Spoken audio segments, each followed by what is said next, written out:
Olá, eu sou Daniela Rosendo e você está ouvindo a série Praxis Ecofeminista.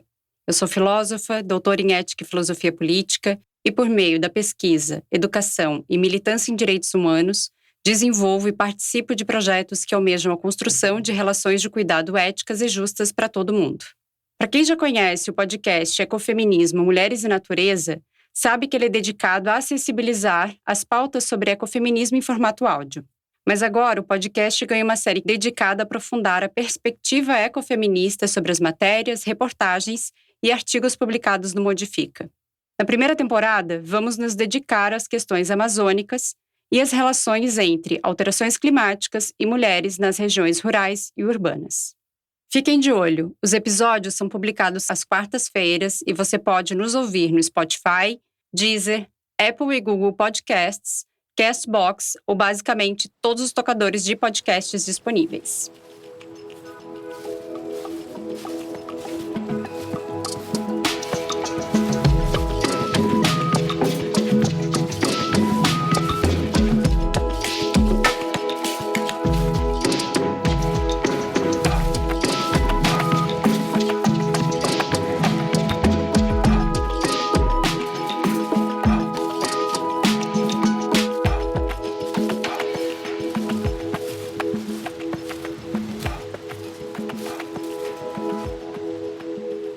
Em 2021, vivemos um marco histórico da crise climática na Amazônia. Pela primeira vez em 119 anos, as cheias do Rio Negro se elevaram ao novo recorde. Foram mais de 10 metros em Barcelos e mais de 30 em Manaus, valores que equivalem a prédios de 3 e 10 andares, respectivamente. A crise climática tem sido apontada por especialistas como a causa principal dessas alterações. Sentindo e vivendo esses impactos, as comunidades locais têm procurado formas de se adaptar ao novo cenário e construir alternativas que possam contribuir para a qualidade de vida da população. Por meio da produção agroecológica, a comunidade tem promovido geração de renda e, ao mesmo tempo, buscando formas de diminuir e mitigar as consequências das alterações do clima. Nesse episódio, vamos falar de punks e produção agroecológica como contrapontos rentáveis e regenerativos ao agronegócio a partir da reportagem Na Amazônia, punks e produção agroecológica são contrapontos rentáveis ao agronegócio, da Juliana Aguilera, para expandir horizontes sobre produção agrária, feminismo e ecologia. Vem comigo!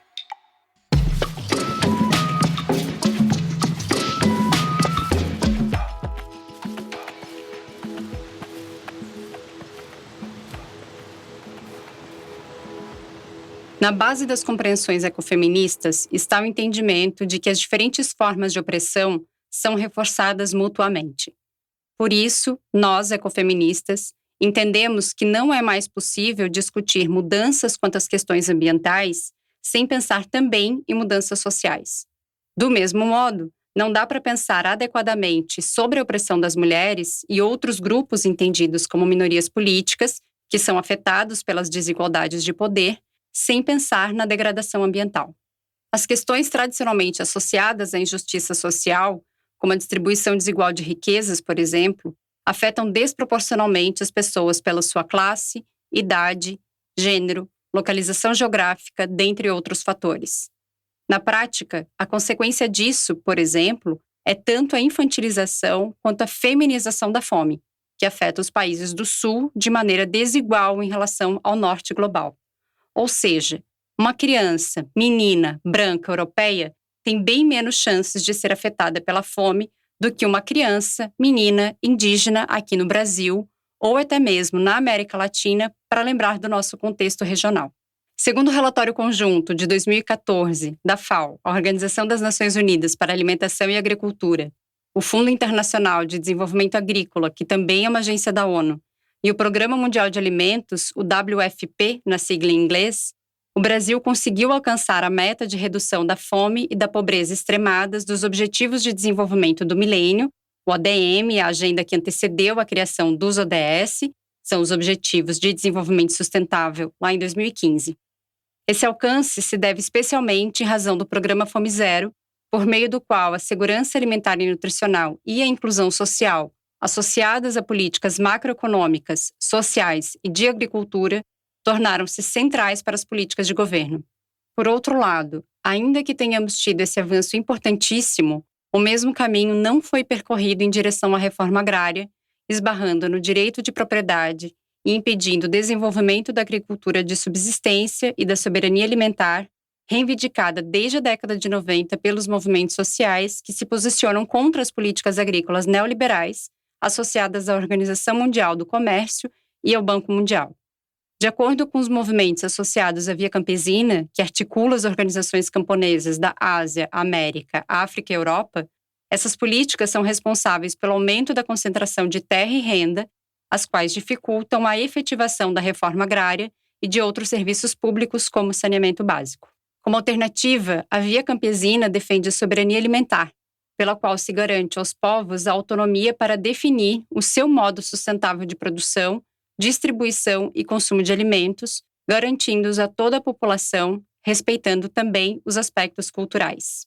É por isso que o reconhecimento da alimentação como um direito passa necessariamente pela discussão sobre a erradicação da fome, um problema social e político de ordem mundial.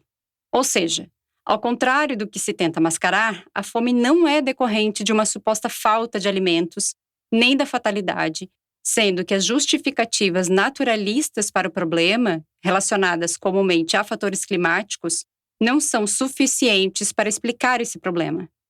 A fome é um problema social e político oriundo da pobreza e da miséria decorrentes da falta de acesso à terra e à renda, ambas necessárias para a obtenção dos alimentos.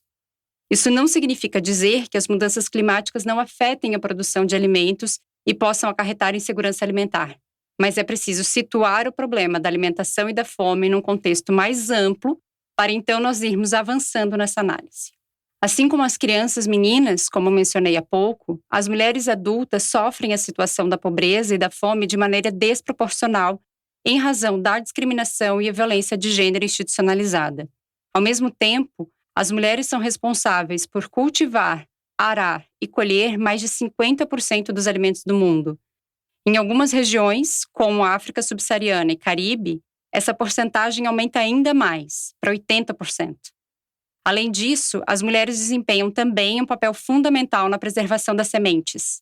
São elas que produzem, selecionam e guardam 90% dos materiais utilizados na agricultura em pequena escala, incluindo sementes e germes. Como diz uma das nossas grandes referências ecofeministas, Vandana Shiva, proteger as sementes nativas é mais que uma questão de preservar a matéria-prima para a indústria da biotecnologia.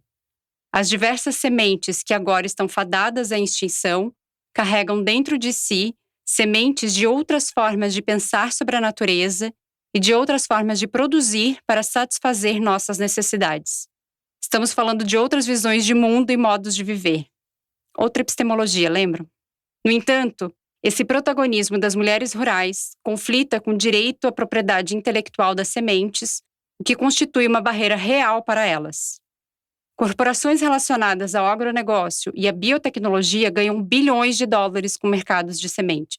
Essas corporações possuem 73% do suprimento mundial, representando um dilema para as mulheres: parar de guardar e trocar sementes como tradicionalmente fazem, ou correr o risco de ser punida por crime de propriedade intelectual.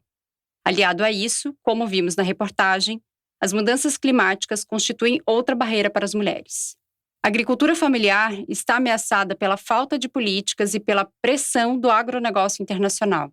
As empresas internacionais que controlam as pesquisas sobre tecnologias para produzir sementes eficientes, incluindo a produção de sementes híbridas e, mais recentemente, sementes modificadas geneticamente, ignoram as necessidades das propriedades rurais de pequeno porte.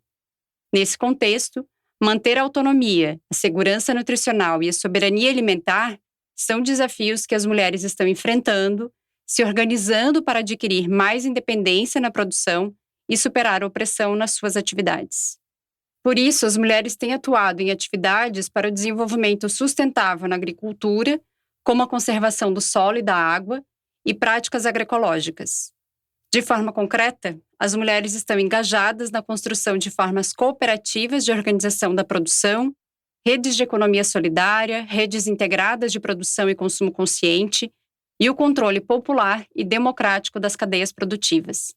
É o caso da experiência que a Marina Yazbek, coordenadora técnica do IDESAN em Apuí e membro da Rede Maniva, contou na reportagem sobre a certificação participativa do café.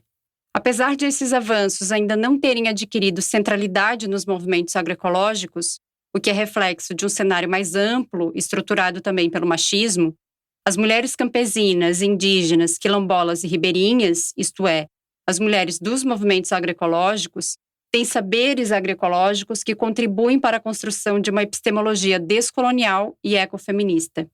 Dessas formas de se relacionar, que são orientadas pelo cuidado e pela reciprocidade, é construída uma noção de coletividade que rompe com uma visão hegemônica de dominação e subalternidade da natureza, em última instância, do outro e da vida. Além disso, outra importante contribuição é a denúncia do racismo ambiental.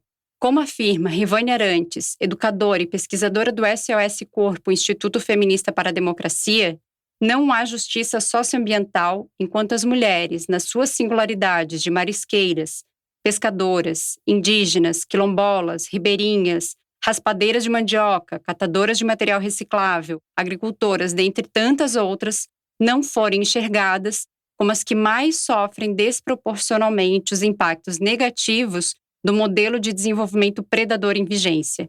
De igual modo, não há como se pensar em justiça socioambiental enquanto o racismo ambiental condenar a pobreza, a doença, a exploração e a criminalização às mulheres negras.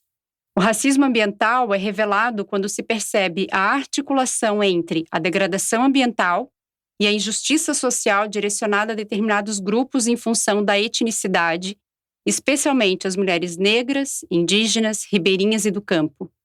A partir dessa compreensão, nós conseguimos perceber a distribuição desigual dos impactos ambientais, de modo que não é possível separar os problemas ambientais da forma como se distribui o poder sobre os recursos naturais. Voltando ao tema da alimentação e da agroecologia, é interessante lembrar do nosso Guia Alimentar para a População Brasileira, que enfatiza a produção agroecológica e estimula os consumidores e as consumidoras a darem preferência para estes alimentos, que atendem também ao aspecto da sazonalidade. Não dá para querer comer morango o ano inteiro não, viu? Como instrumento para a garantia da alimentação saudável e adequada, o Guia Alimentar mostra o quanto o ato de se alimentar possui também implicações políticas.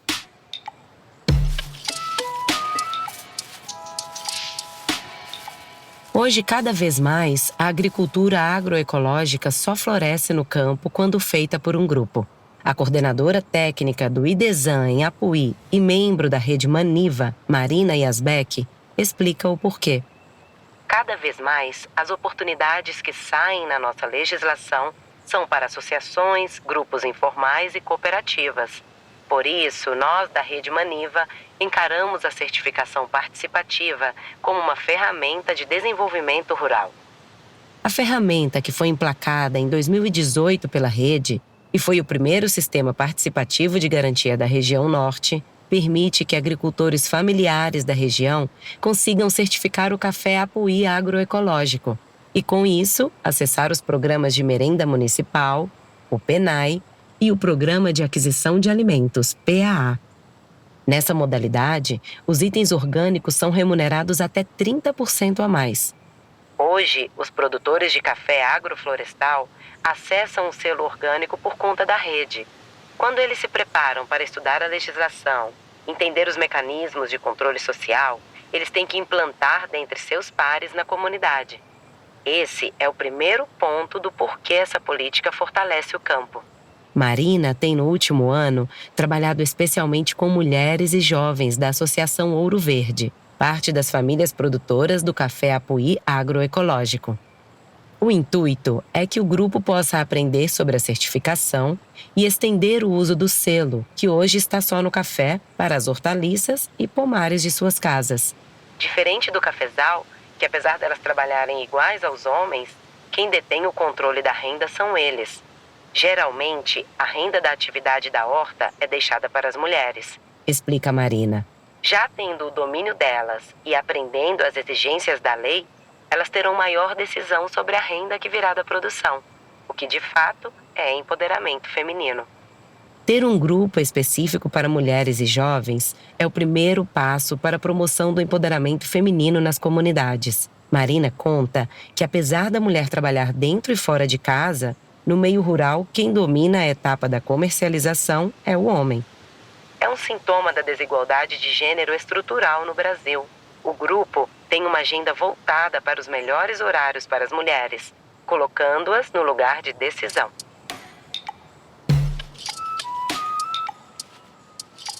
E se estamos falando em outras formas de estabelecer relações, podemos pensar na alimentação a partir dessa lente ecofeminista. E olha que são muitas as implicações dessa lente na produção e consumo de alimentos.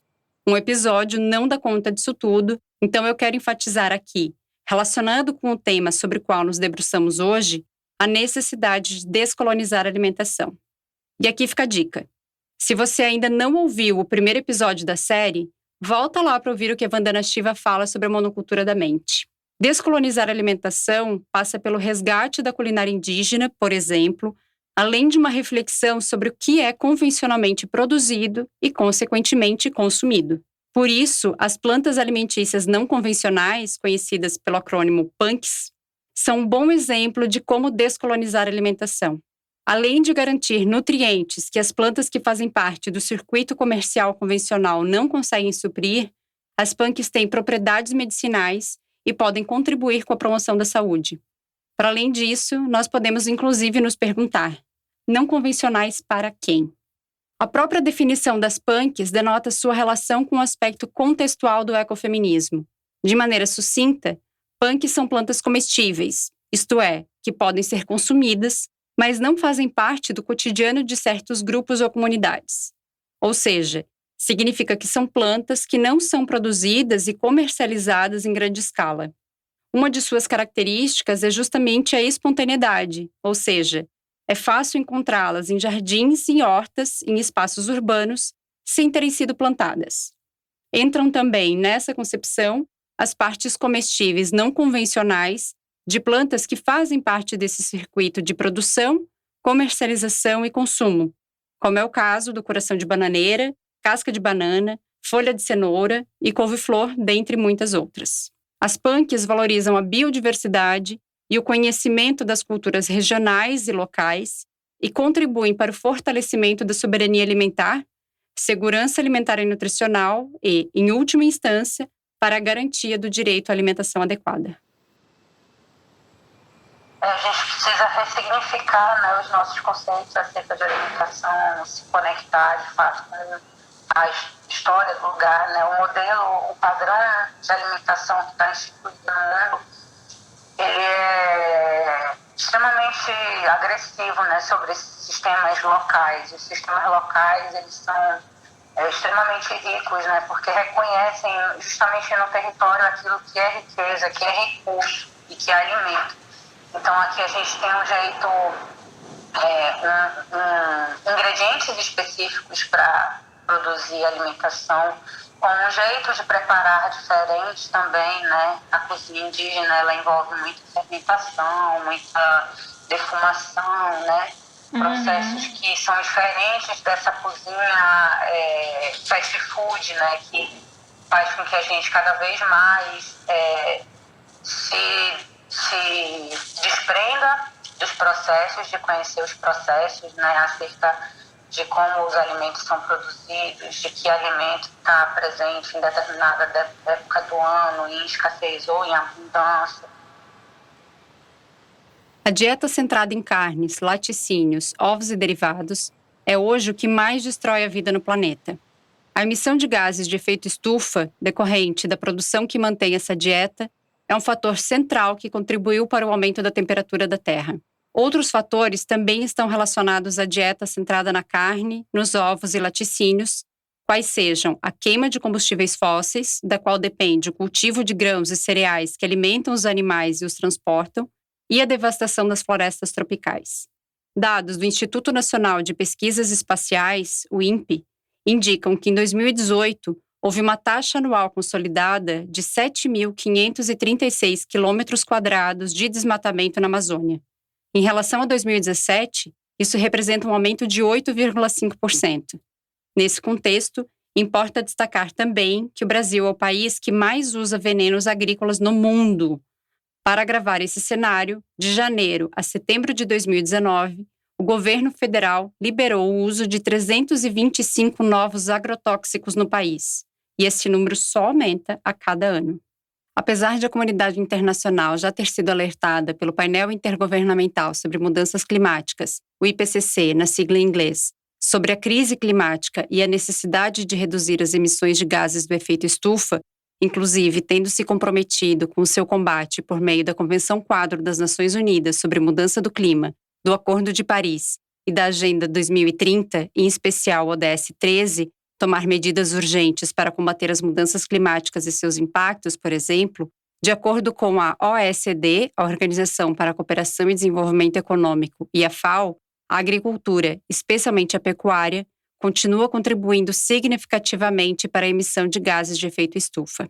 Os dados indicam ainda que a demanda por produtos de origem animal irá aumentar na próxima década, considerando 2019 a 2028, impactando também no aumento da produção de cereais. Nesse período, a produção agrícola deverá crescer 15%. O crescimento previsto na produção pecuária será baseado na expansão dos rebanhos e eficiência na alimentação dos animais, enquanto a aquicultura será expandida também e deverá ser responsável por 55% do fornecimento de peixes e outros animais marinhos em 2028. Outro relatório da FAO, sobre uma visão geral do mercado global de carne em 2018, identificou que a produção de carne naquele ano foi estimada em 336,4 milhões de toneladas, um aumento de 1,2% em relação a 2017.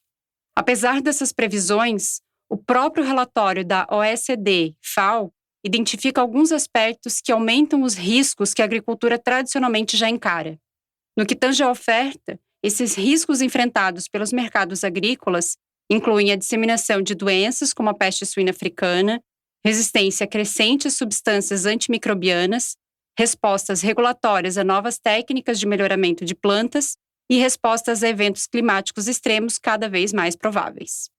Por outro lado, são identificadas fortes oportunidades de crescimento na valorização de frutas e vegetais, que aumentam também as oportunidades para pequenos agricultores e pequenas agricultoras. No entanto, esse potencial depende de políticas diferenciadas, em especial com a melhora no acesso à educação, crédito e serviços para as mulheres agricultoras, eis que é percebida também a contínua feminização da agricultura na América Latina e Caribe, como eu já mencionei antes.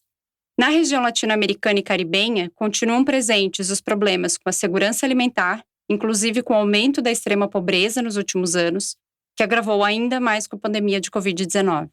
Mais uma vez, é preciso relembrar que a crise climática afeta desproporcionalmente os países do Norte e do Sul, as mulheres e outras minorias políticas. Além disso, esses dados mostram também que as escolhas individuais, apesar de expressarem importantes posicionamentos éticos e políticos, sozinhas não respondem adequadamente aos problemas estruturais. Ou seja, são necessárias políticas orientadas por práticas de cuidado que promovam mudanças também estruturais. Para isso, a força reside na coletividade.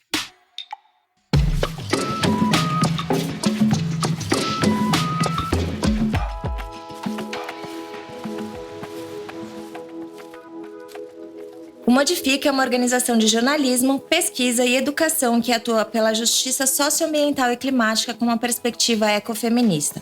Para que possamos fazer nosso trabalho de forma independente, precisamos da contribuição de pessoas como você.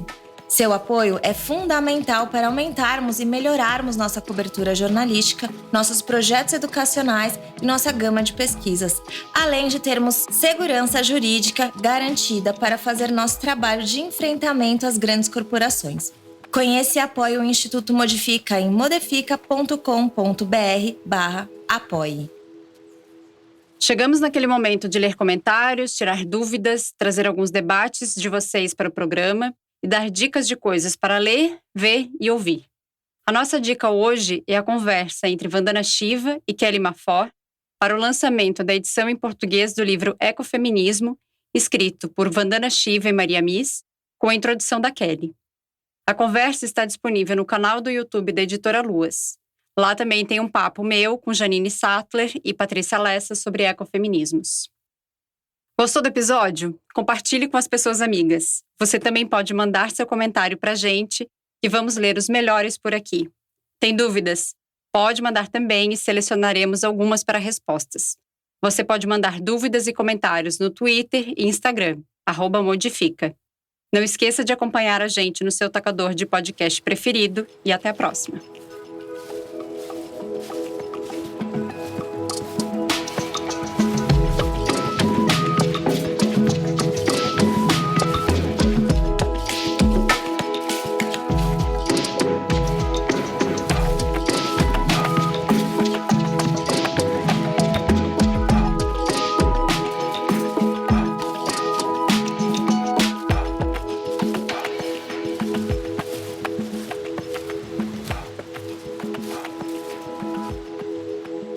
A série Praxis Ecofeminista faz parte do podcast Ecofeminismo Mulheres e Natureza e é idealizada pelo Instituto Modifica e coproduzido com Edu Ferreira, em coautoria com Daniela Rosendo.